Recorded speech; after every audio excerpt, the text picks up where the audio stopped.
sometimes the smallest gifts can make the biggest difference. Take our next guest, for example. Years ago, he received a shoebox filled with gifts from Operation Christmas Child. One of the items inside changed his life forever. Well, welcome Yves Deschume and Operation Christmas Child Regional Director, Mr. Keith Burney, to the show. Hello, gentlemen. How you doing? Good. Thanks for having us. I'm so excited about this. Your story is remarkable. Yves, we're going to start with you. You received a shoebox when you were 11 years old. 11 years old. Can you talk about that experience? Where were you? Tell us about the circumstances and what that shoebox did for you. Right. I was living in Togo, West Africa, and but my family is originally from Rwanda, so we had to survive the genocide, and this sent us into this long journey of seeking a safe refuge and a safe haven. So I grew up in I was born in a refugee camp. So we lived in slums all around Africa. So for most of my life as a kid, the idea of hope was not real. But that all changed the day I was given one of these shoeboxes, because it came with such a message of hope. Not only that, but it came with fantastic things like school supplies. Now, in Togo, where I grew up, it was just this warm, tropical place, but it was poor, very, very poor. I grew up with kids who could not attend school because they couldn't afford a pack of pencils. Which is crazy, because we can all go to the Dollar Tree, buy a pack of pencils for $1.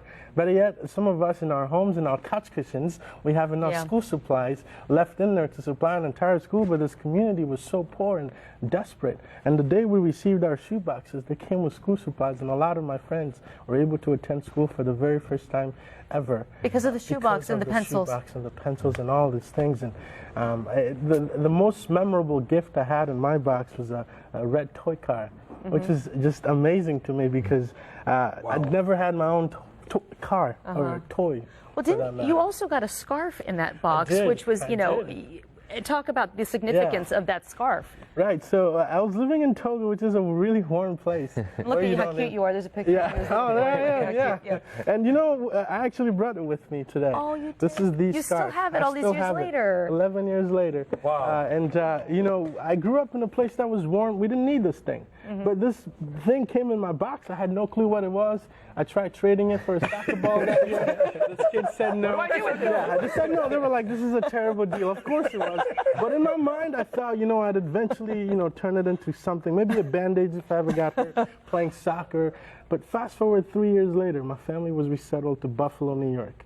The land where everything freezes over. It's cold. Yeah. Then you knew what to do with Then I knew exactly what to do with this. And that was such a reminder of how amazing this ministry is. God uses it as a way to show hope to people. Not only that, but this scarf reminded me that God knew my past, present, and my future. Amen. Amen about that. Well, Keith, tell us about Operation Christmas Child and what you guys are doing in Charlotte and your goals for this year. Yeah, absolutely. So we're a ministry where we take shoe boxes, pack them with simple items, school supplies, hygiene items, and use them as a gift of hope around the world, just like we heard with Yves' story. And so we're collecting shoe boxes. National Collection Week is November 14th through the 21st. So there's still a month. You got time to go shop in and pack your shoe boxes and gifts of hope. And we're sharing the good news, the gospel around the world through these shoe boxes. No, so you just don't know. You pack one of these things and you don't know what it does. But look, the story is remarkable. How can people get involved, Keith? If they want to pack a shoebox, what should they do? What's the process? I'd recommend going to the website, which is SamaritansPurse.org/OCC. You'll get a list of things to pack, things that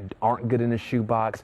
Pack a shoebox. Have a packing party. Get your friends, your neighbors, your church, and pack boxes. That's the easiest way to change a life. So those school supplies, hard candies, right? Maybe a little toy. A fun, like, wow item, like a soccer ball or a doll. Scarf. Absolutely. Yeah, we got some things. Oh, nice. School supplies, but, you know, just great items that will change a life and just be really fun for a kid to receive. Yves, for somebody who's out there right now and they hear your story, can you quickly just tell us, you know, why somebody should get involved and be moved to pack a shoebox? As someone who grew up in a family that had lost hope so many times, like my extended family was killed in the Rwandan genocide, all of them gone. The idea of hope is the only thing that we could cling on that would keep us alive or keep us going. When the Rwandan genocide happened, a lot of people just committed suicide and lost their lives because they had nothing else to live for. But sending someone hope when they desperately need it is the greatest gift you can ever offer someone. I And this is a know. wonderful way to show that, to just give someone. Everybody do this. I'm sorry, I'm totally You crying. are definitely crying, Lee. Visit SamaritansPurse.org, SamaritansPurse.org to learn more, or look for Operation Christmas Child on Facebook and Twitter. As Keith mentioned, there's still plenty of time to get involved. I'm about to ugly cry. Thank you. It's a blessing to meet you. You're delightful. You're so cute. Thank you so much, and thank you for what you're Thank doing. you very, very much. Yeah. All right.